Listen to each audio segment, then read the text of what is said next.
You stared at your screen for over an hour today, doing absolutely nothing. You knew exactly what you needed to do, but you just couldn't start. And now you are sitting there, hating yourself for it. You tell yourself that you just need more motivation, that tomorrow will be different, that once you feel inspired, the energy will magically appear. But that is a lie. You don't lack motivation. Your brain has plenty of energy. The terrifying truth is, you are addicted, not to a substance, but to the predictable, slow, and safe numbness of your comfort zone. And your mind will happily destroy your future just to keep you protected right now. Think about your recent routine. How many times have you laid in bed, late at night, staring at the ceiling, feeling a sudden wave of courage? In the darkness of your room, you plan everything. You decide that you're going to wake up early, that you're going to change your habits, that you're going to focus on that project that has been shelved for months. In that exact moment, in the safety of your mind, you feel invincible. But the sun rises, the alarm goes off, and that midnight courage has completely vanished. Reality hits you with its usual heavy weight. The project looks too big, the effort feels too painful. So, you hit the snooze button. You choose the easiest path. Again. You see, your comfort zone isn't actually comfortable, it's just familiar. It is a place where nothing ever changes, which means nothing can ever hurt you. Human beings have a dark tendency. We prefer a predictable misery over an unpredictable success. You prefer to stay in the job you hate or in the routine that suffocates you simply because you already know how to survive it. The unknown, even if it brings your ultimate happiness, triggers anxiety, and your brain hates anxiety. Every time you plan a big change, you feel a rush of excitement, but the moment it's time to take action, an invisible wall rises right in front of you. A wave of discomfort hits you. So, you decide to wait. You open your phone and you start scrolling through social media, and instantly you feel a deep sense of relief. But here's the part no one tells you about that relief: it's a chemical hit. Your brain just rewarded you for quitting. Every time you back down from a challenge and choose the comfort of your phone or a distraction, your brain releases a dose of dopamine. It's your mind's way of saying, "Thank you so much for saving us from that dangerous effort."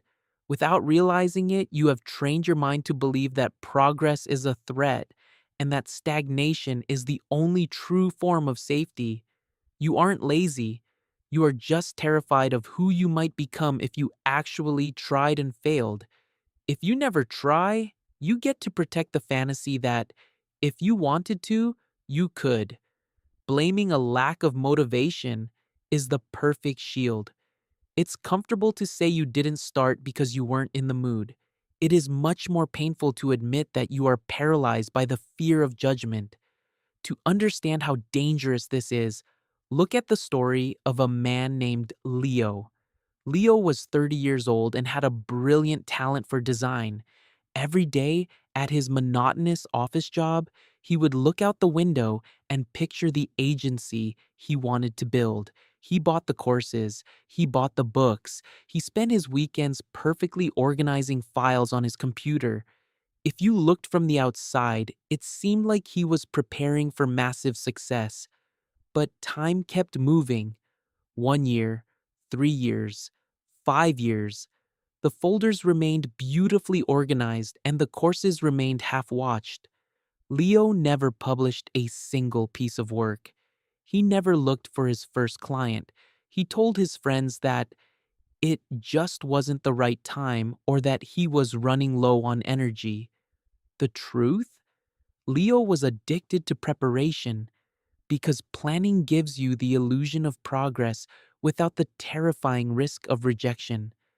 Leo's life wasn't destroyed by a massive tragedy.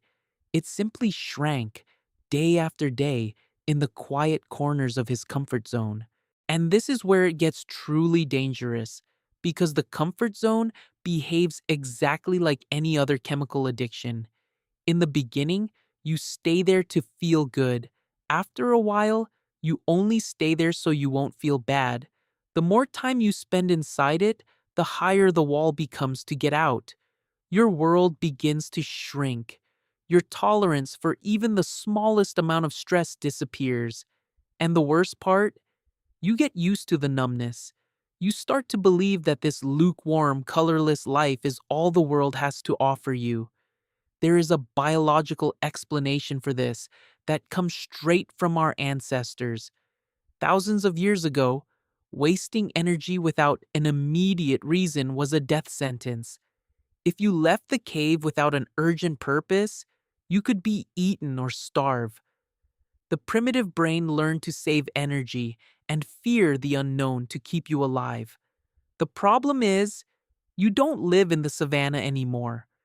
There are no predators waiting outside your bedroom door, but your brain still acts like there are. Every time you feel that pit in your stomach right before starting something new, it's not a sign to stop. It's just your inner animal trying to drag you back into the cave. You look at other people achieving their goals on social media and you wonder what their secret is. You think they wake up every single day bursting with willpower, with epic cinematic music playing in the background, but they don't have more motivation than you. They feel the exact same boredom, the exact same laziness, and the exact same fear that you are feeling right now. The only difference is that they stop negotiating with their own minds. They realize that the mind is a terrible advisor when it comes to your future. If you ask your brain if it wants to study or watch a movie, it will choose the movie every single time. Always. The people who achieve great things learn to act despite what they are feeling. They move while they are uncomfortable. But that's not the real problem. The real problem is that you are waiting for a feeling that is never going to come. There is no perfect day on the calendar where the clouds will part and you will suddenly wake up wanting to do the brutal, hard work. Motivation is a consequence, not a cause. It comes after you start, not before. Action creates clarity. Action generates energy. By spending your days waiting for the ideal moment, you are actively choosing your addiction over your own life. You are letting your most primitive instincts lock your potential inside a cage that you feed every single day. Tomorrow, when you wake up, your brain is going to try to protect you again. It will whisper that it's better to start on Monday. It will give you a perfectly logical excuse about how you are just too tired today. In that exact second, the addiction is testing you. Do not argue with your mind. Don't wait for the desire to appear. Simply recognize the fear for what it truly is, a definitive sign that you are about to grow. Put the phone down. Face the friction of the first 10 minutes. Push right through the fog of procrastination. Stop being a passive spectator of your own stagnation and start choosing your future.